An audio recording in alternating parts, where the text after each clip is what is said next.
Hello and welcome to the Redmen TV and a special edition of the Extra Time Show, which is an international roundup, or as I like to call it, born in England play and someone from Liverpool gets injured. Catchy title, I know. So we start this episode basically with Jordan Henderson.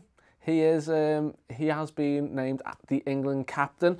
It was nice to see a picture of him here on Instagram with the lads training hard for the Masters. It looks like there he is playing a bit of golf, saying, good afternoon, playing golf with these two. Sounding like a girl on Facebook. Oh, out for drinks with this one. You're England captain now, Hendo. Take it up a notch. England beat Malta 2-0 on Saturday. Jordan Henderson absolutely schooling Wayne Rooney on how to be a midfielder. Subsequently, he got an assist for the man, the myth, the legend, Daniel Sturridge, who's been shy of a goal recently. Daniel Sturridge put a picture up on his own Twitter saying, glory goes to God, thanks to my teammates for their help. Big game on Tuesday versus Slovenia. Have a blessed Sunday. That's Daniel Sturridge. He's been needing the goal. And good news, Jordan Henderson, to get the England cap. He played well against Malta. I know it's only Malta and they're not that big a team, but he's playing well. Got an assist, was making forward runs. Daniel Sturridge, the pressure's on him at England because if people are asking at Liverpool, is Firmino starting ahead of you? Danny Ings we'll get to later. Should Daniel Sturridge be starting for England? He was taken off when we played Slovenia. He didn't do all that much in the game, to be honest, shooting from everywhere. Went down easily again, getting a bit of a reputation as a bit of a diver. So, yeah, all in all, born in England, but no injuries from the likes of Henderson and Sturridge, which is always good news for us. And then Damien Comolli coming out saying he got sacked because he signed Henderson. I think it was the fact that you signed Andy Carroll for £35 million, but that's another story. Moving on, the Brazilian lads, we had Phillip, Coutinho and Roberto Firmino. They got some goals for Brazil in a 5-0 win against Bolivia. It is always nice to see Coutinho and Firmino being mates, and there's a little picture of them here on the plane. I just think Brazilians have that kind of camaraderie where they go away on international duty and start doing like keep-ups with a tomato or something. Yeah, so them two got a goal in the 5-0 win. Coutinho put the corner in, Firmino got it, and then Coutinho got another goal. In the next game after that, they played Venezuela at 1:30 this morning, and Coutinho done the 90 minutes. Not good when you've got a big game coming up on the Monday, but the fact that they're picking up a bit of a rapport on the international stage, it's always good. Bad news for Jorginho Wijnaldum. He got injured in a 1-0 defeat against France, went off at the hour mark with an apparent hamstring injury. This is why we hate international football. It always happens.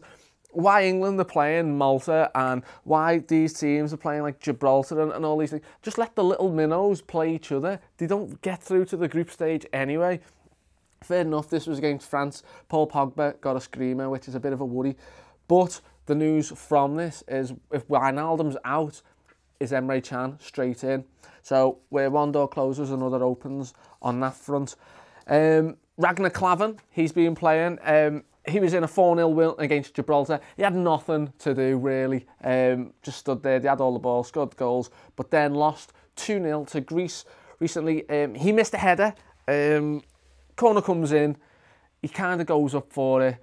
It's one of them. It is a corner, and you couldn't say it's fully his fault. But as a captain of the national side, you want him organising that defence a little bit more for me. Sadio Mane, he was away with Senegal, got an assist in a 2-0 win, and then done a bit of like sightseeing around Africa and things. So fair play to him. Other guys that went, there was 13 players who left for international duty in total. 4 bench warmers, Origi and Mignolet. Belgium won 4-0 against Bosnia and Herzegovina and then 6-0 against Gibraltar, where Christian Benteke, former Liverpool player, he scored the fastest ever World Cup goal at 8.1 seconds and went on to get a hat-trick. Now, I know Origi's playing under Martinez and I might be a little bit biased, but I just think if you start Origi, he'd score that goal in 7.1 seconds and get 2 hat-tricks. Same result.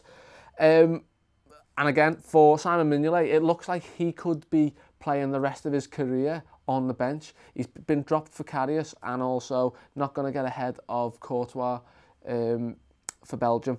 Moving on to Serbia, Lazar Markovic. Again, on the bench, done nothing. Serbia won 3-0 against Moldova and then another 3-2 win against Austria. You must just turn up there, see all the lads and be like, how's Portugal? Portugal, Lazar. Shit, really, I'm on the bench. And I'm also on the bench tonight. So, not the best for him. Danny Ward was also on the bench for Wales, which I'll show you a little picture of the Welsh team now, where it looks like it's the worst team photo ever. It looks like one of the guys just went, right, I'm going to crouch, and then the rest have went to crouch. Basically, a few of them are sheep. That's that. Notable youth that was away on international duty includes Marko Grujic. He played the full 90 minutes for Serbia under-21s. He was previously with the senior team, but he's playing well for the younger lads as well in a 3-1 win against the Republic of Ireland. He continued that form. He's played another 90 minutes in a 3-1 win against Slovenia, who did batter England the other night. Yeah, so he's doing well. Ryan Fulton was involved. Good news for Ovi Ajaria, who played his debut for the England under-20s. I said last week how he had appeared for Nigeria. Playing for England now. And you know what? He missed out in a game against the Netherlands in like a mini tournament. Got his debut the next game. Goes and gets a goal and an assist. Great game. And then goes and gets a goal in the next game against the USA. That's a good turnout for him. And with the likes of Rooney getting a lot of stick in midfield, this guy could just go in there. There's places up for grabs in England, and the fact that you're showing signs this early on in your career, it's always good. It's always good news. It's also good news for Trent Alexander-Arnold for the England under-19s. He got 2 goals on his 18th birthday. You know what? Can't knock the young lad. Getting goals, scored a half volley, and he stood up and took a penalty, which I'll get to in a little bit later with regards to James Milner. But no, brilliant for him and brilliant for Liverpool. The fact that we've got these young lads, they're representing England and they're doing well. And there's places with the likes of Wijnaldum and Lallana, which will be discussed in the predictions show. When these players drop out, this is where you want your Grujics and your Ajarias. And I know Alexander-Arnold, he's like auxiliary defender kind of, but you need this backup. That's what you want in a good team. Harry Wilson, Ryan Brewster, they were involved in younger games too. There's a picture of Grujic that we did have but for the Liverpool lads, there was also Loris Karius posted a picture saying there's always a real reason to smile even though there's no Premier League this weekend, and he put a little picture up with his little hair. And a lot of players at Liverpool have got nice hair. A lot of people involved with Liverpool have got good hair. Loris Karius, Emre Can, Paul Machin, all the lads. So Emre Can posts a picture up of him in his younger days. So Karius, Can, Danny Ings, they all played 90 minutes in a game behind closed doors against Bradford. James Milner scored a pen. He's consistent now. He is consistently up there. It's like that time when Steven Gerrard, he just could not miss a pen. That's what James Milner is becoming for us. Brilliant news for Dings. Big Danny Ings bags another 2 goals. This is good news. When Sturridge isn't playing well, people are saying, is Firmino going in ahead of you? Ings, he's certainly got to be starting on the bench over Origi for me. But, you know, and the lad we looked at last week, Jan Dander, he gets a goal as well. 5-0, does you confidence, gives you the run out. And when you've got Man U coming up on Monday, it's all good news. So the only downside to the international break, really, Jorginho Wijnaldum's injury. And all roads basically lead to Manchester United now. Liverpool legend Billy Liddell putting on his Twitter 1 week and training day, boom, right there. So, yeah, the lads will have a build-up show. They'll have a lineup predictor.